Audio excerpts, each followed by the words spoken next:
Halo, apa kabar pemirsa TVR Parlemen dimanapun Anda berada, berjumpa lagi dalam program TVR 17 bersama saya Alfat Rizky.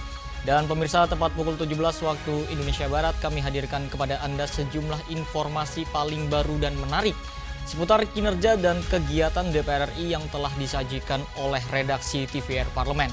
Pemirsa TVR Parlemen, inilah TVR 17 selengkapnya.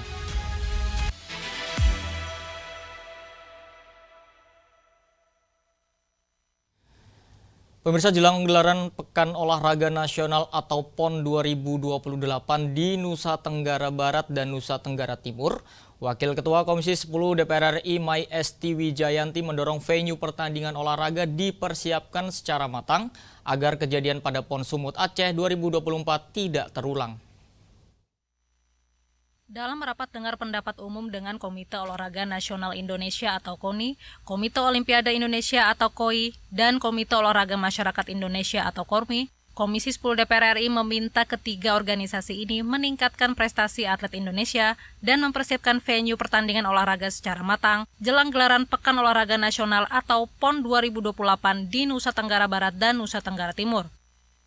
Wakil Ketua Komisi 10 DPR RI Mai Esti Wijayanti meminta permasalahan yang terjadi pada PON 2024 Aceh Sumatera Utara tidak terulang, mulai dari venue yang bocor, konsumsi untuk para atlet yang tidak sesuai kebutuhan nutrisi, hingga belum tuntasnya sejumlah fasilitas penunjang bahkan saat pertandingan sejumlah cabang olahraga telah selesai. Karenanya Mai Esti meminta ketiganya mempersiapkan PON 2028 dengan lebih matang agar gelaran PON 2028 dapat berjalan lancar. Tempat yang belum siap, makanan bagi para atlet dan yang lainnya termasuk alat-alat yang harusnya sudah disiapkan untuk cabur-cabur itu kemudian sedikit terhambat. Nah, catatan ke depan dan kita memang perlu menyiapkan lebih awal. Kita berharap untuk PON 2028 hal itu tidak akan terulang. Negara juga harus lebih siap di dalam membuat keputusan-keputusan, tentu dalam hal ini adalah Kemenpora, supaya persiapannya jauh lebih panjang. Lebih lanjut, Esti mendorong KONI, KOI, dan KORMI mengedepankan peningkatan kualitas atlet melalui peningkatan pendidikan, agar para atlet dapat menorehkan prestasi baik di tingkat daerah, nasional, maupun di kancah internasional. Arif Naka, TVR Parlemen melaporkan. Wakil Ketua Komisi 11 DPR RI Fauzi Amro menilai di samping mengawasi petani, nelayan, dan UMKM yang merupakan sasaran utama program pemutihan utang, pemerintah juga harus mengawasi pihak perbankan selalu eksekutor penghapusan utang.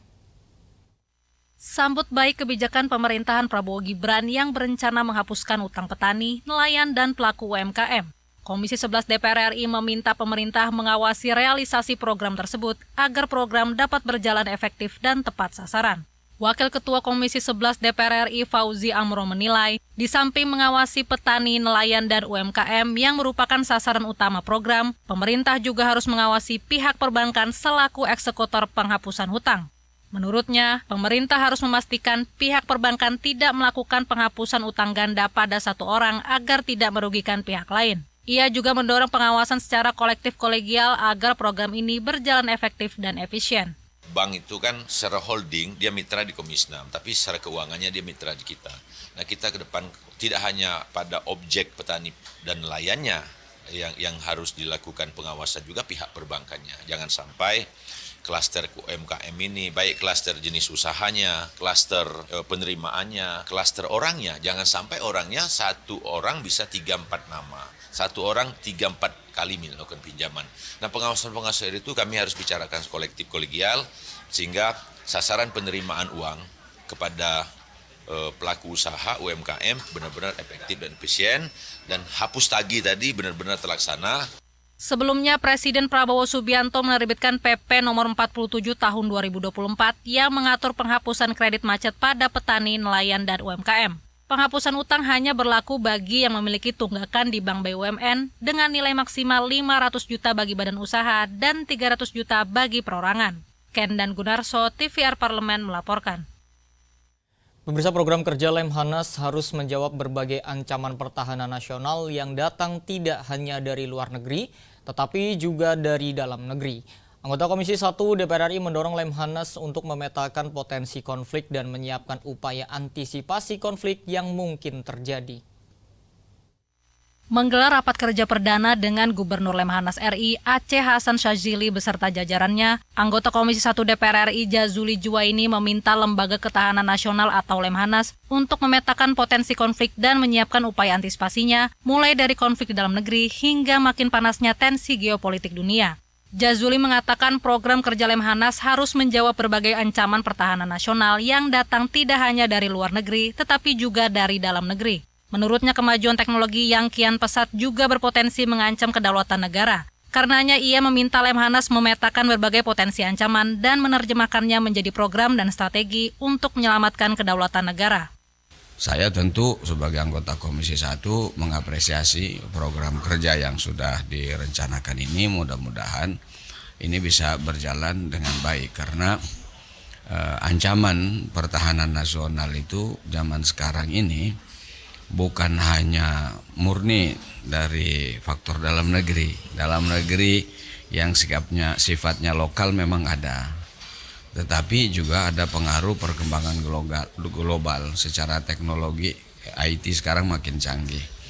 Maka Lemhanas harus memetakan bahwa ancaman itu bukan hanya sekedar fisik, tetapi juga ada ancaman-ancaman ideologi. Lebih lanjut, Jazuli menyebut konflik antara Rusia dan Ukraina serta Israel dan Palestina akan berdampak pada pertahanan nasional, sehingga ia meminta Lemhanas mengantisipasi seluruh dampaknya melalui program kerja di tahun 2025. Panji Prabowo, TVR Parlemen melaporkan. Pemilihan kepala daerah atau pilkada serentak akan dilangsungkan pada 27 November 2024 mendatang. Dalam rangka melaksanakan fungsi pengawasan, Komisi 2 DPR RI melakukan kunjungan spesifik ke berbagai daerah terkait pelaksanaan Pilkada 2024. Pemirsa, informasi selengkapnya kami hadirkan usai jeda, tetaplah di TVR 17.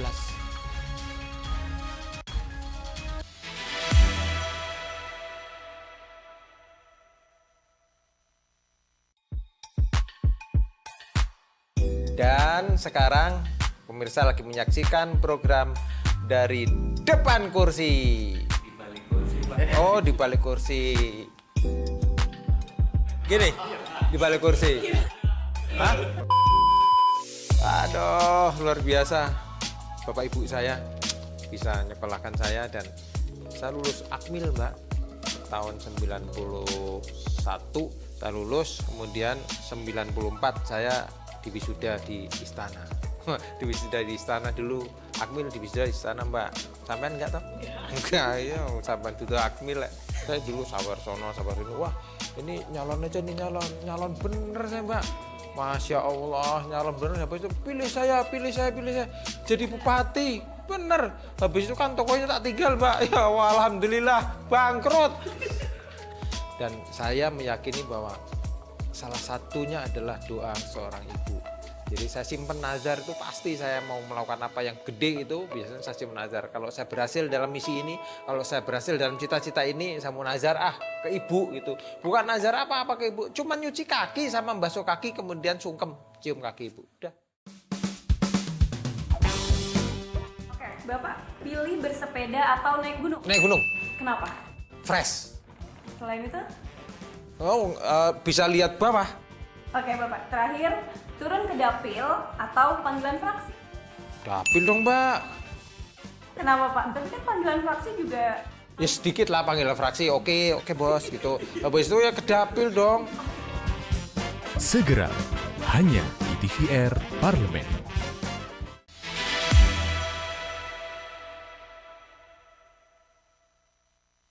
Kembali di TVR 17, berbagai temuan didapatkan Komisi 2 DPR RI dalam kunjungan ke berbagai daerah jelang pilkada. Salah satunya sejumlah ASN yang terindikasi ikut mendukung salah satu pasangan calon pilkada secara terbuka. Selain itu, aspek pengamanan dan kerawanan pilkada serentak turut menjadi perhatian Komisi 2 DPR RI agar pilkada dapat terlaksana dengan damai dan juga tentram. Pemirsa, simak informasi mendalam yang telah dirangkum oleh tim redaksi TVR Parlemen dalam segmen editorial Parlemen berikut ini.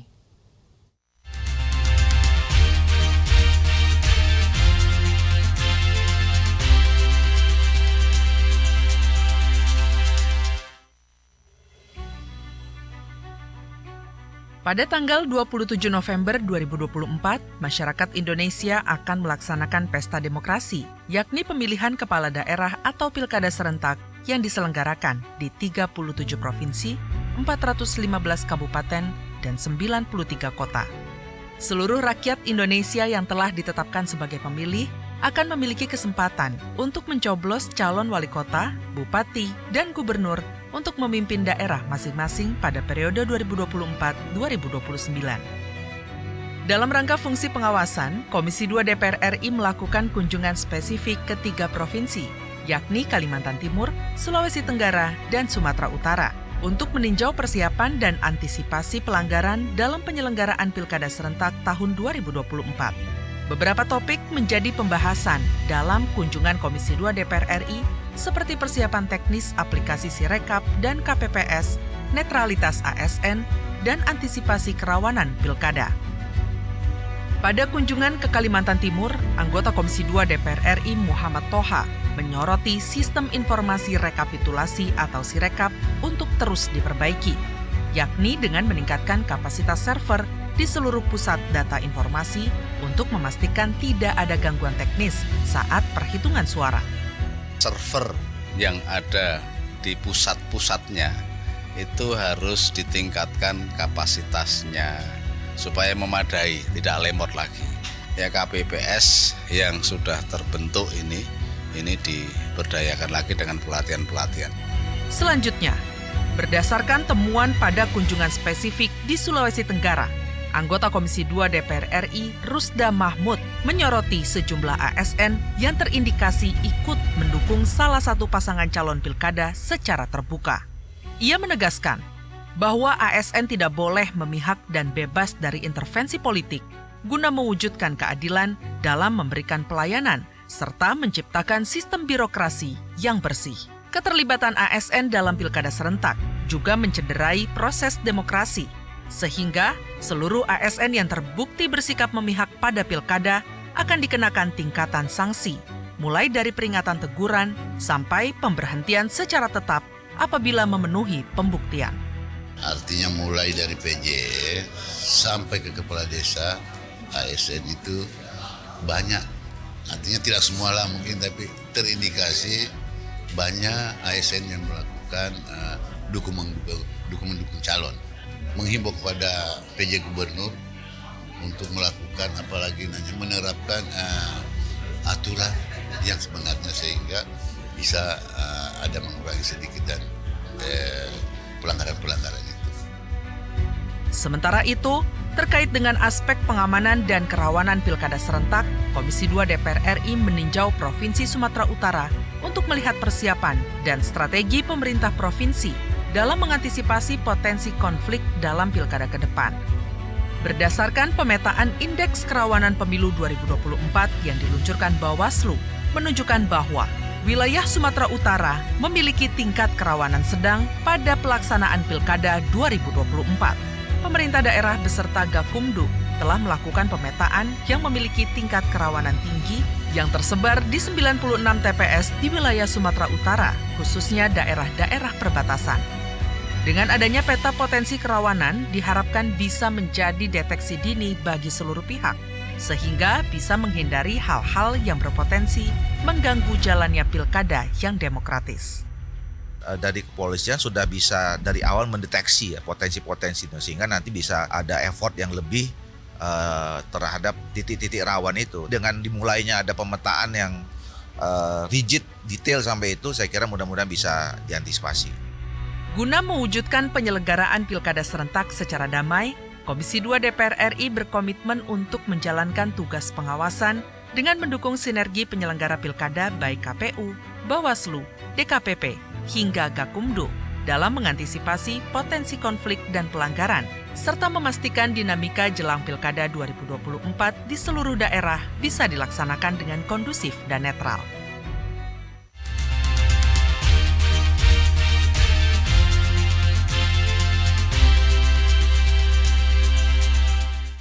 Pemirsa, proses seleksi bagi honorer menjadi P3K tengah berjalan, namun nampaknya ada sejumlah persoalan yang terjadi seperti ketidaksesuaian jenjang pendidikan, persoalan gaji, hingga masih adanya 500.000 pegawai honorer di database BKN yang belum bisa diproses untuk diangkat menjadi P3K. Seperti apa informasi selengkapnya? Jangan kemana-mana, tetaplah di TVR 17.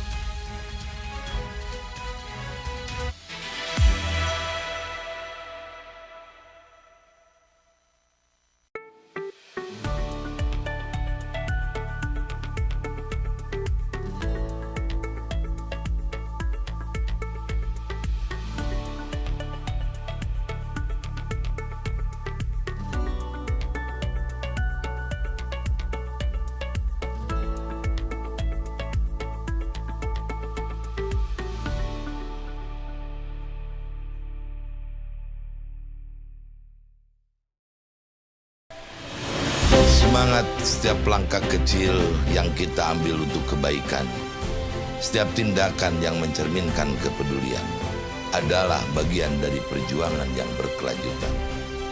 Di era ini, pahlawan tidak hanya mereka yang berjuang di medan perang, mereka yang berkontribusi demi kebaikan bangsa. Mari kita jaga semangat pahlawan dalam diri kita dan terus berinovasi demi masa depan yang lebih cerah.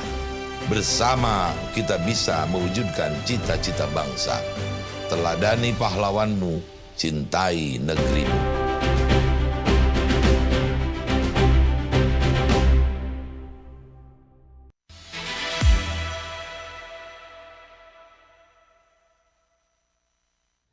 Kembali di TVR 17, Komisi 2 DPR RI menyoroti sejumlah persoalan terkait dengan pengangkatan tenaga honorer dan meminta Kemenpan RB dan BKN untuk duduk bersama menyelesaikan persoalan teknis tersebut.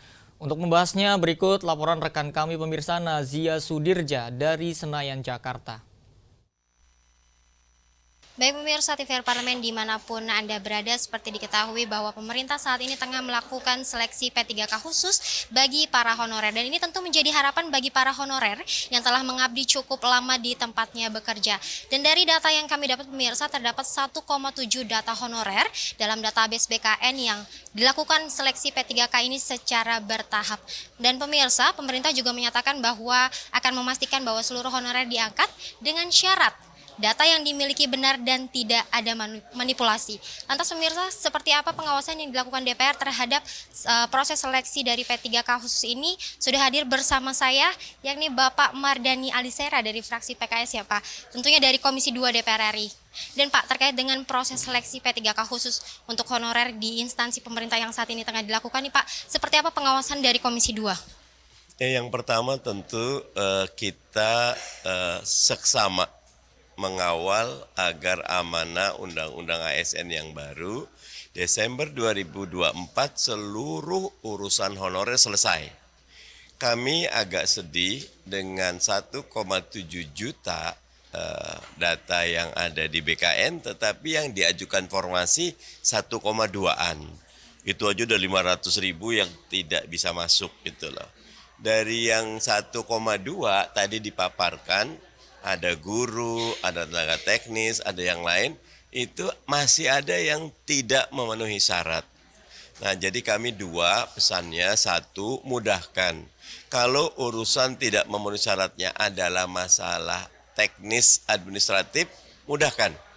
Jangan, misal surat keterangan nggak ada, mudahkan, karena mereka sudah puluhan tahun berjuang. Nah, yang kedua, bagi formasi yang kurang, segera dibuka gelombang kedua. Biar yang 500.000 tadi bisa segera masuk dan 1,7 juta semuanya bisa sekaligus diketok sehingga utang kita kepada rakyat di Undang-Undang ASN bahwa seluruh honorer yang terdaftar diangkat jadi ASN di Desember 2004 bisa dipenuhi. Nah, tadi kan Bapak bilang juga terdapat masalah-masalah seperti proses administrasi yang akhirnya menggugurkan peserta P3K ini. Dan di beberapa instansi juga terdapat masalah nih Pak terkait dengan proses seleksinya.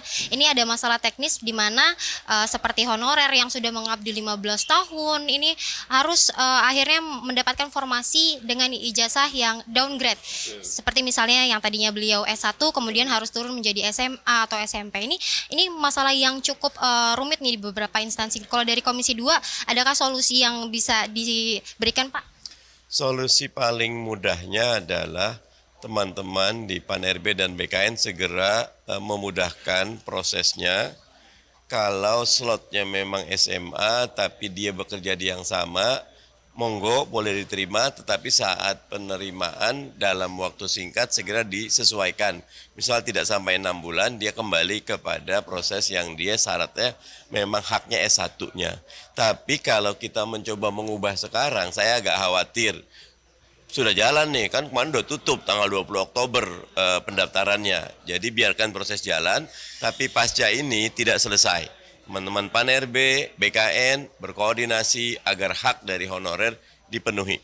Intinya kalau di awal kemarin tuh sebetulnya nggak perlu proses seleksi juga, terima aja karena mereka adalah orang-orang yang sudah bekerja membantu negara. Tapi karena undang-undang mewajibkan seleksi, kita jalankan. Jangan sampai prosedur seleksi yang teknis administratif menghambat political will bahwa mereka harusnya segera diselesaikan honorernya di Desember 2024. Nah, terkait dengan masalah P3K di daerah nih Pak, ini ada masalah keuangan dalam penggajian P3K di daerah. Ini dari Komisi 2 seperti apa solusi yang diberikan Pak? Solusi paling baik adalah Kementerian Keuangan dan pemerintah pusat duduk bareng. Menganggarkan 1,7 yang memang punya hak ini ditanggung pemerintah yang tidak tercover oleh daerah. Karena kalau itu tidak, daerah akan main kucing-kucingan, tidak akan mengajukan formasi sepenuhnya karena memang ada aturan lain bahwa belanja pegawai di Pemda atau di instansi daerah tidak boleh lebih dari 30% dari anggaran. Nah, mereka tentu jaga itu. Karena kalau mereka lebih dari itu, mereka akan kena catatan. Nah, itu namanya kita mau maju tapi kakinya diikat. Nah, pemerintah pusat yang harus ngambil tanggung jawab. Baik, terima kasih Pak atas waktunya. Bagus pertanyaan kamu, bagus, keren kan? Makasih Pak. Baik pemirsa, itu tadi wawancara saya dengan Bapak Mardhani Alisera terkait dengan proses seleksi P3K khusus bagi para honorer yang ada di instansi pemerintah. Dan pemirsa, tadi juga disampaikan bahwa ini merupakan harapan bagi seluruh honorer yang ada, di mana P3K khusus ini menjadi harapan mereka setelah mengabdi cukup lama di tempatnya bekerja. Tadi memang disampaikan bahwa ini merupakan pekerjaan yang harus segera diselesaikan oleh BKN dan juga Kemenpan RB terkait dengan pengangkatan P3K khusus, di mana Pak Mardhani mengatakan bahwa ini adalah pengangkatan khusus, berarti seluruh prosesnya harus dilaksanakan dengan semudah dan sebaik mungkin. Baik pemirsa, itu saja yang dapat saya sampaikan. Saya Nazia Sudirja, kembali ke studio. Selanjutnya pemirsa, apa saja yang menjadi sorotan di media online nasional pada hari ini? Usai jeda tetaplah di TVR 17.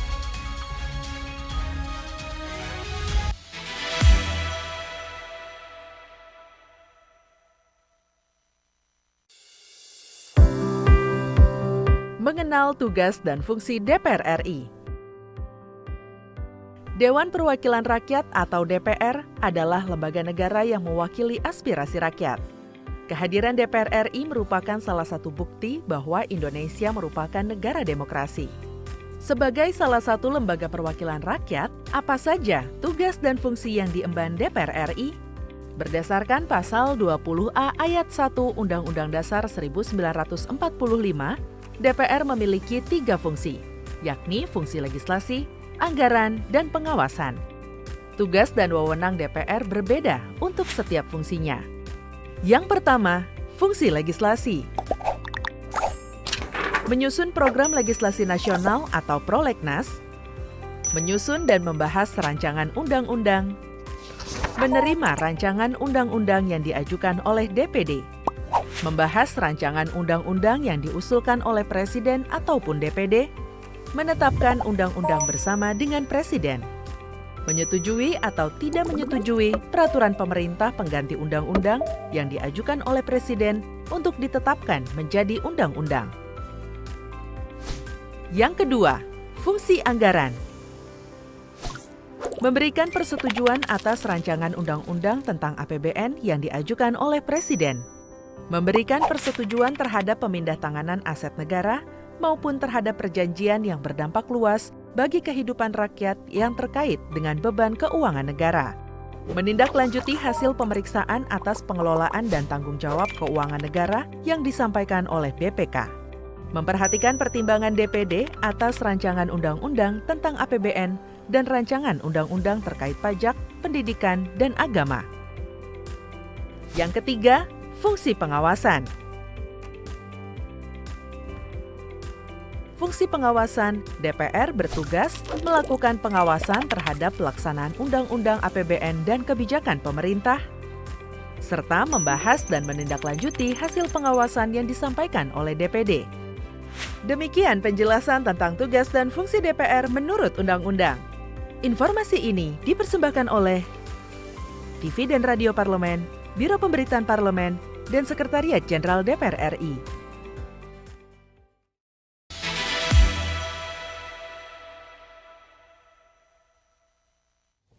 Pemirsa, kali ini kita masuk ke segmen media online nasional. Mari kita simak isu apa saja yang menjadi sorotan media, serta tanggapan dari sejumlah anggota Dewan. Bersama rekan kami Rini Reski. Silakan Rini.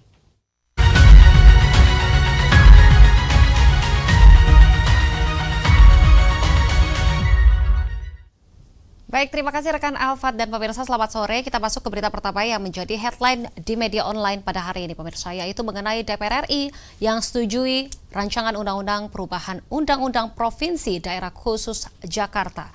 Tentunya pemirsa perubahan nomenklatur DKI ke DKJ. Kita lihat pemirsa di layar kaca. Baik, di sini Dewan Perwakilan Rakyat telah sepakati rancangan undang-undang tentang perubahan atas Undang-Undang Nomor 2 Tahun 2024 mengenai Provinsi Daerah Khusus Jakarta untuk masuk sebagai usul inisiatif DPR. Tentunya keputusan ini diambil dalam rapat paripurna DPR RI yang digelar pada Selasa 12 November 2024 kemarin pemirsa. Dan di sini, Wakil Ketua DPR RI yaitu Adis Kadir menyebutkan keputusan ini didasari oleh adanya potensi kekosongan hukum yang perlu segera diatasi.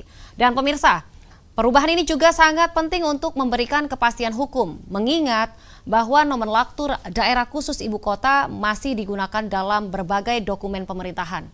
Padahal, Jakarta telah berubah statusnya. Lewat disahkan perubahan ini, diharapkan pemerintahan daerah khusus Jakarta dapat berjalan dengan lebih jelas dan juga efektif. Kita beralih ke berita selanjutnya yang juga menjadi headline di media online, yaitu mengenai serap aspirasi industri tembakau. Di sini, Willy Aditya menegaskan perlunya kebijakan yang berimbang. Kita lihat kembali di layar kaca. Dan di sini, di tengah diskusi hangat yang digelar oleh Koordinatoriat Wartawan Parlemen dan juga Komisi ke-13 DPR RI, Willy Aditya dengan penuh semangat membuka pembahasan tentang masa depan industri hasil tembakau di Nusantara 1 DPR RI pada Selasa lalu. Dan pemirsa, undang-undang dan juga peraturan sejatinya harus melibatkan semua pemangku kepentingan agar terjaga keseimbangannya dan juga tidak berpotensi menyakiti sektor-sektor yang rentan, termasuk industri tembakau yang sudah berkontribusi besar terhadap negara ini. Indonesia seharusnya lebih bijak dan juga belajar dari pengalaman berbagai negara dalam mengelola sumber daya strategis. Jika kebijakan tentang tembakau dibuat tanpa pertimbangan realitas sosial dan juga ekonomi, maka yang akan paling dirugikan adalah para petani tembakau dan juga pekerja yang terlibat di mata rantai industri tersebut. Dan pemirsa, tentunya semua pihak wajib untuk duduk bersama dan juga berdiskusi dengan cara yang partisipatif, guna mengedepankan dialog yang juga membangun. Baik, itu tadi headline di media online pada hari ini yang saya sampaikan terkait dengan DPR RI yang menyetujui rancangan undang-undang perubahan Undang-Undang Provinsi Daerah Khusus Jakarta, perubahan nomenklatur DKI ke DKJ, serta serap aspirasi industri tembakau. Di sini Willy Aditya menegaskan perlunya kebijakan yang berimbang. Sekian dari saya, Rini Reski, kembali ke rekan Alfa. Terima kasih, selamat sore, sampai jumpa.